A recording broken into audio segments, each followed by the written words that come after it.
With his departure at the helm of the country being imminent, President Uhuru Kenyatta enjoyed a day-long farewell ceremony from the Kenya Defence Forces. It was a day for the military to say a befitting goodbye to the man they have saluted at for the last 10 years.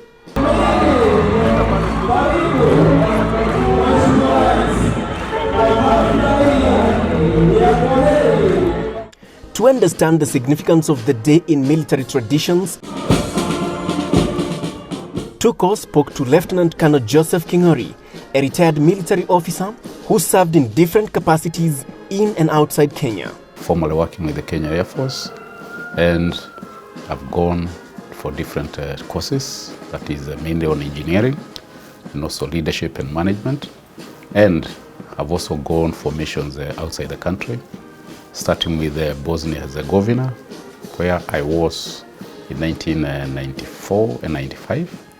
And also in a place called Sierra Leone, where I was in 0405. The Commander-in-Chief is actually the highest rank in the military. It's a position where whoever is there is in charge of the whole military, and the military, which is actually in our case is the KDF, has got to give a very big honor to their president when he is exiting. They do the same even when one is joining. They do an elaborate program that you might even see when it happens on Tuesday. And it's the same thing when they are bidding him farewell. They must make sure that they let him know that they honor and respect what he did for them, for leading them properly, for also leading the country to the right direction.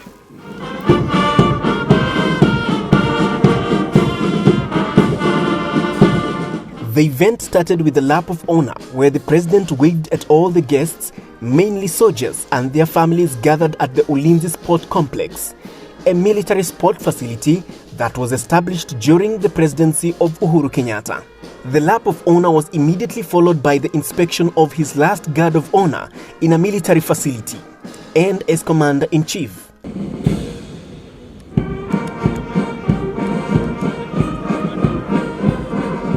It was mounted by the three services, with the Kenya Army taking the lion's share in representation as it is the largest service in the country.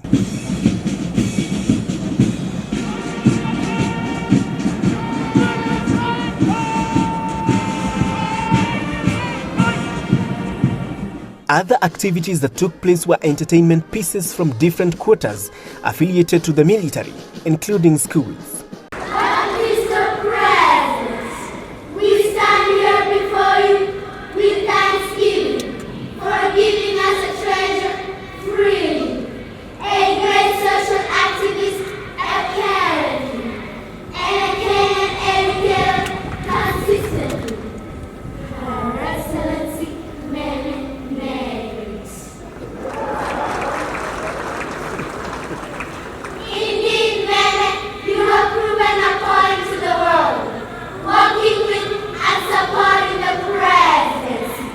The retiring Commander-in-Chief and his wife, the First Lady of the country, Mama Margaret Kenyatta, were also accorded different gifts as a kind gesture for being a guiding light to the three services of the military and the country at large.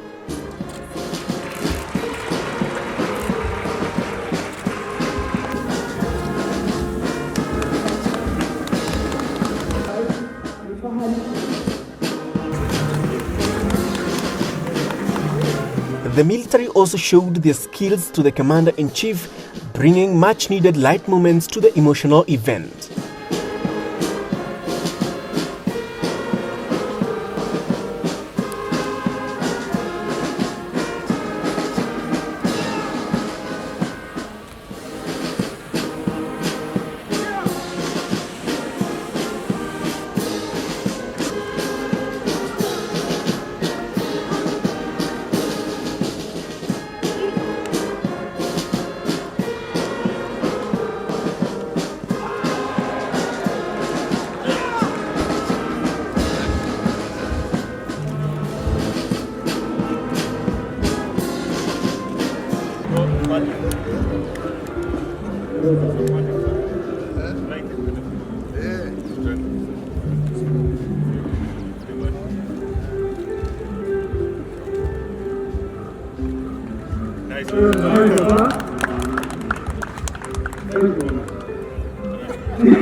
The day's highlight was the towing of the Commander-in-Chief aboard the ceremonial vehicle out of the military barracks using ropes.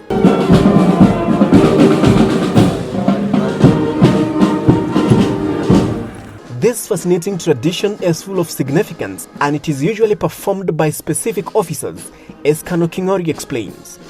The ones who are towing him out are not just senior officers, they are general officers. General officership starts from brigadier all the way up to the full general.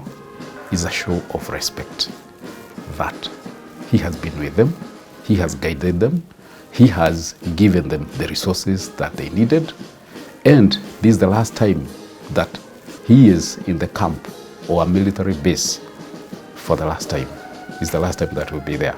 So, you know, as the leader of the country, so they must give him the respect and escort him, not the word escort him out.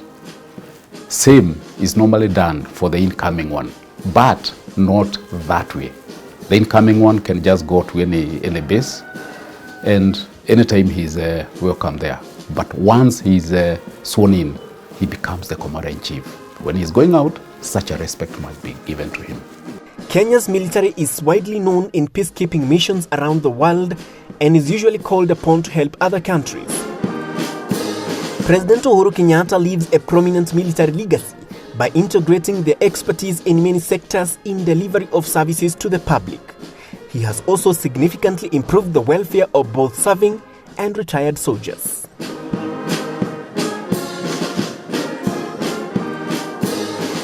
Now, that literal pulling out of the Commander-in-Chief of the Defense Forces out of the Defense Headquarters here in Hurlingham marks the climax of the ceremony to bid him farewell, while the Defense Forces gets ready to usher in the next Commander-in-Chief, in this case, Dr.